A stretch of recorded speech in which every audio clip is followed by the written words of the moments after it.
first paper-free service, so let's hope for no technical difficulties. Before I start the body of my talk, I want to dedicate my part of the service to Barbara Ehrenreich, who passed away on September 2nd. She was the author of Nickeled and Dimed, or Not Getting By in America, and essentially a series of essays and investigative reporting she did by working minimum wage service jobs and interviewing people and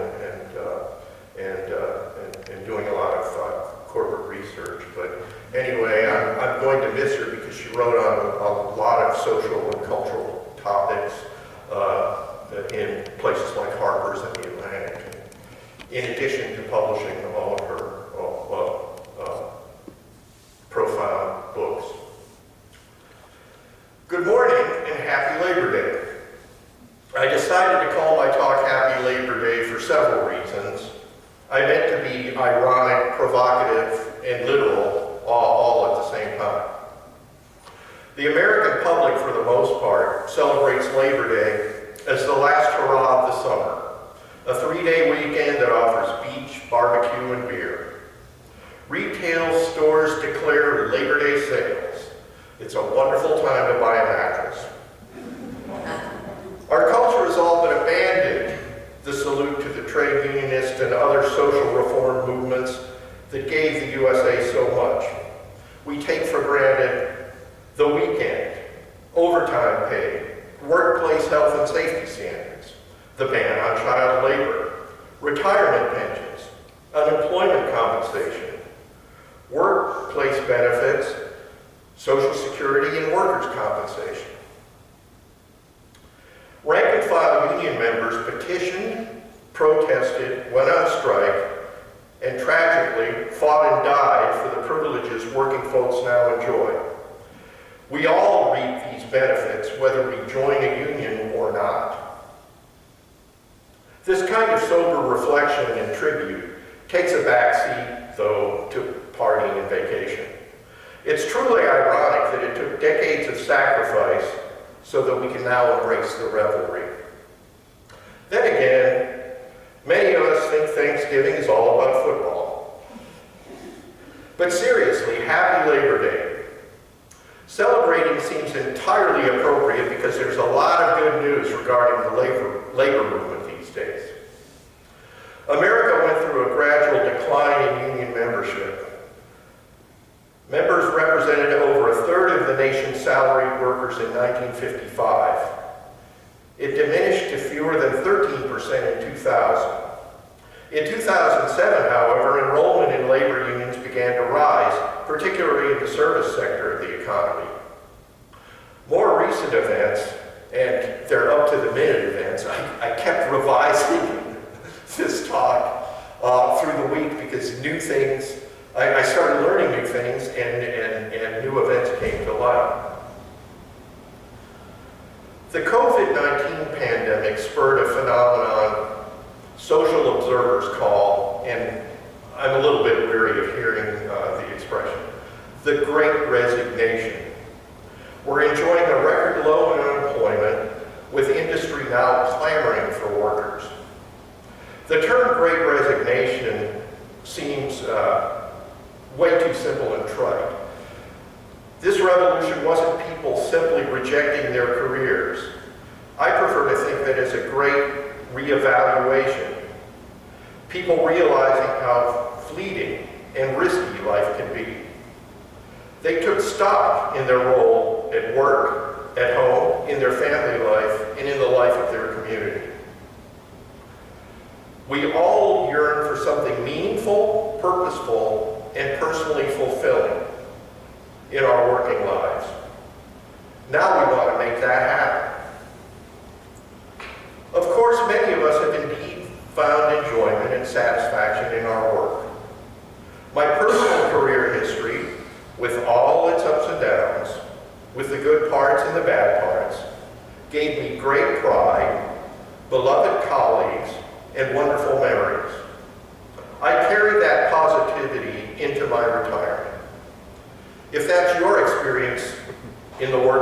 well, consider yourself lucky. Have a happy Labor Day. So celebrate, but remember all those good people who find working life a constant struggle. Too many jobs strain the body with exhausting manual labor, tax the mind with tedious, repetitive data processing, or demoralize the spirit with a hostile workplace or toxic mismanagement. Every job, like every human being, according to our faith, has dignity and worth. Yet working people often find dignity and worth denied in a dysfunctional business setting. This great reevaluation, the atmosphere of taking stock, gave birth to today's new labor movement. COVID-19 brought to light unreasonable working conditions many employees considered essential had to endure. Service workers at Amazon, Starbucks, Google, the New York Times, and Apple, to name a few of the most visible examples, recently voted to unionize several campuses, stores, and warehouses. The pandemic-era working environment presented different hazards to employees' physical and emotional well-being.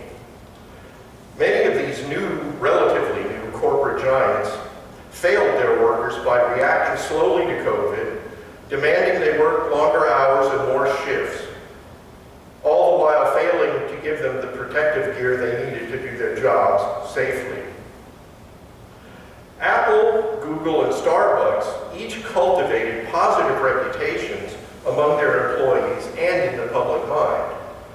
They paid living wages before any local or state mandates. They frequently offered benefits to part-time employees.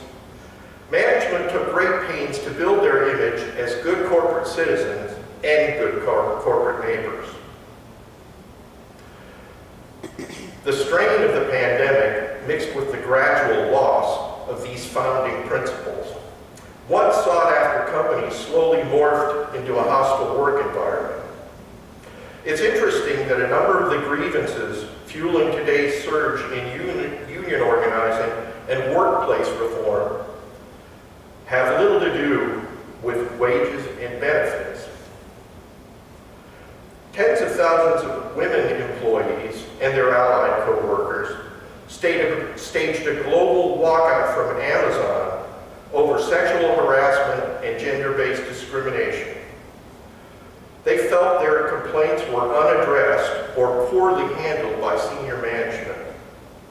The former executives stepped down after years of documented sexual assault complaints, but parted with a $9 million plus exit bonus. That was the last straw and spawned the walkout. The action forced Amazon's hand and brought mass media and official attention to the problem. Who remembers the founding motto of Google? What was it? Do no harm. Well, don't be evil. Don't be evil. Right, it's don't be evil. The parent company, Alphabet Inc., used it unofficially as a motto and enshrined it in the company code of conduct.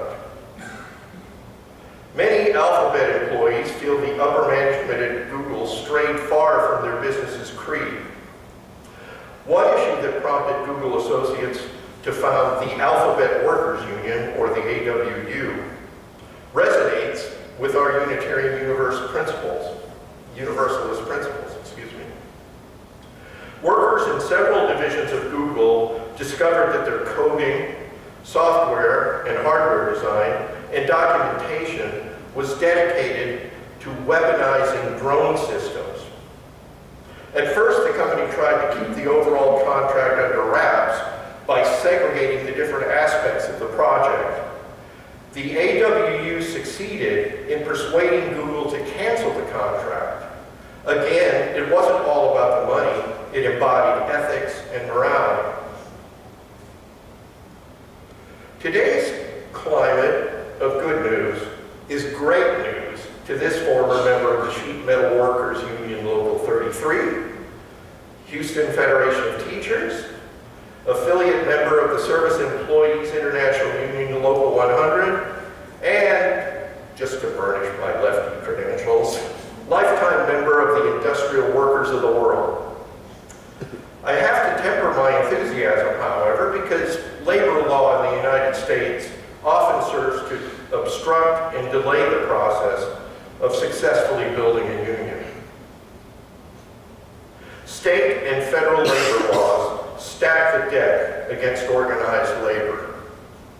When I asked my friend Allison if she was in the musicians union several years ago, this may have changed, she said, "What do you mean?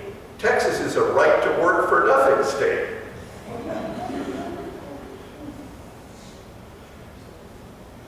Not much has changed in anti-union tactics since the early 1900s.